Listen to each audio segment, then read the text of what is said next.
Hey, YouTube folks, it's Joanna, and it is week, goodness, 4? No, 5. It's 5 weeks post-op, but I think it's my 4th video. This week I want to talk about food portions because that's personally what I've struggled with this week.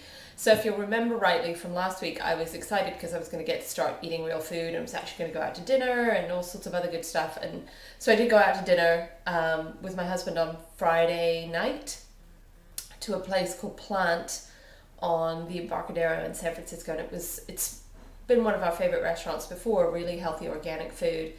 And they were super sweet when I got there and made me a nice piece of halibut with some grilled vegetables. What was tough was the plate when it came out seemed relatively small to me, and we actually went to that restaurant specifically because it doesn't do giant portions. It does, I guess, normal size portions, but even then I could only eat like 4 bites of the fish and a couple of bites of the vegetables, and I started to feel kind of ill, like uncomfortable full, and not the Thanksgiving full that I talked about, that really in the throat full and kind of tight and all of that good sort of stuff. And bothered the restaurant because they thought I didn't like the food. I was just shocked that there wasn't that much to eat. Great news for Randall is there was a lot of leftovers for the rest of the weekend. And that was something that continued over the weekend as I got used to eating with people and eating normal food. I struggled with how much am I able to eat because, I've been drinking shakes and yogurt, and with the shakes, it goes straight through you. And I could drink a 12-ounce shake, no problem, and I'm about to sneeze. Excuse me. Anyway, so I've really struggled with that all week, and I actually went to see my doctor on Monday for my checkup, and everything is fine. And he said, I need you eating 2 ounces at any one sitting. But then he also said I needed to eat, 90 to 120 grams of protein a day because I'm fairly active. And I was like, well, the math doesn't work out there. How can you eat 2 ounces in a sitting 3 times a day with maybe a snack or two and get in 120 grams of protein? So that poor me has to stick with the protein shakes. I'm just going to try 1 a day for right now because, of course, now I'm freaking out that it's going to impact the scale. But anyway, so it's kind of hard to imagine what 2 ounces is when you're sitting on a plate. So I've, that's part of why I'm filming in the kitchen, is we're actually going to see what my food looks like for the day. So let's go for a little walk. So, first of all, let's talk about breakfast. Most breakfasts start with just an egg.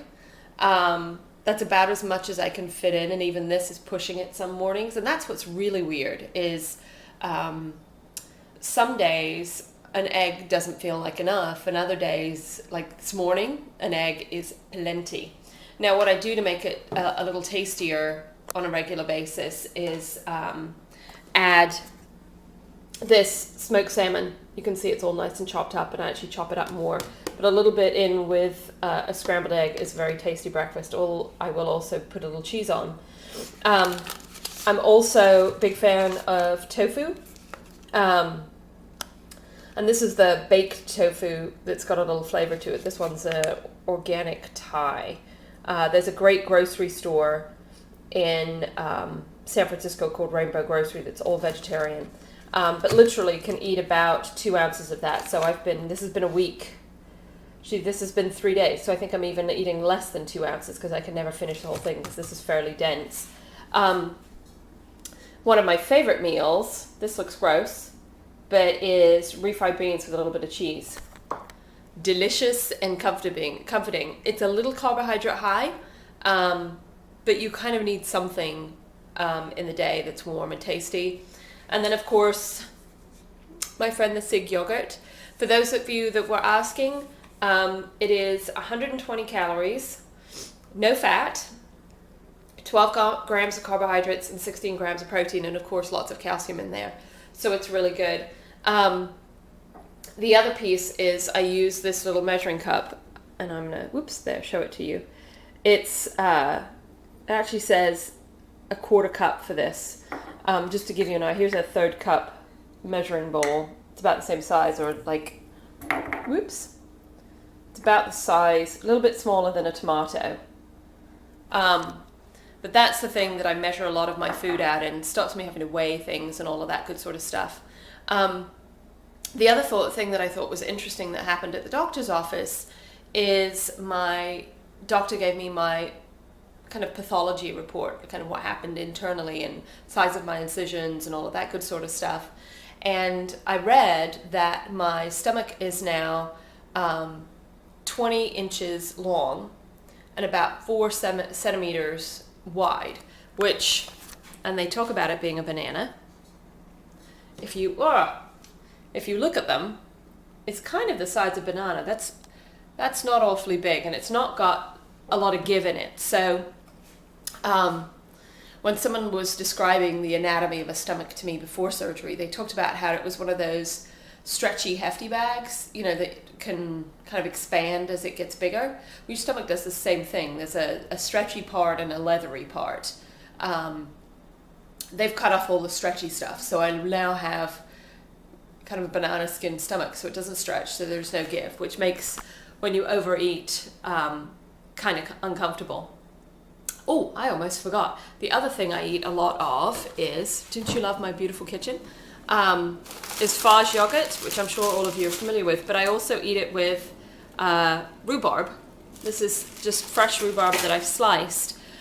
This was a recipe from my sister, and it's kind of like getting fruit on the bottom yogurt, but it's all natural stuff. And in that, I add about a half a packet of Truvia. And so I'm going to give you the recipe. I put a little Truvia, a little rhubarb, a little water in the bowl, microwave it for 2 minutes, and that makes the rhubarb super soft, and then mix it in with the Fage yogurt, which we all know is high protein, really tasty, makes it really good across the board. So really trying to eat, what is that? 1, 2, 3, 4. So that's 4 meals a day, maybe 5, I think, at the end of the day. I'm actually feeling a little hungry, but also to kind of keep my energy up. Speaking of energy, good news, I ran 4 miles on Sunday, one of those days. Felt fine, didn't go very fast, but it was great. And I also have biked to work twice this week. I'm not biking today, as you can tell by the fancy days, because I've got too many meetings to get to. But it was all very successful. What else was going to talk about? I've got to look at my list. That was kind of it. So, my weight, of course. So the good news is my stall has stopped, and you'll see, if I look on my refrigerator, you'll see that I actually post my weight on the fridge, which means that my husband gets to see this as well. And today, which is the last day on this page, right down here, I am at 175.4, so that's 28.4 pounds down total. And let me do the math real quick. 2.8 pounds down from last week, which is awesome. Very happy with that. I've had the same weight for the last 2 days, so now, of course, I'm going into panic mode again. What can I say? I'm insane. But it is beginning to come off, and my exercise is beginning to come on again, so I'm hoping all will start moving in the right direction. I'm feeling great, and trying to think about other things to eat. So if you have any suggestions on other 2-ounce meals, I'd love to hear them. I eat a lot of halibut as well in 2-ounce portions. And if you've got any questions or anything you want me to talk about, more than happy to talk about that too. Otherwise, have a great week, and I will see you next week. Take care. Bye.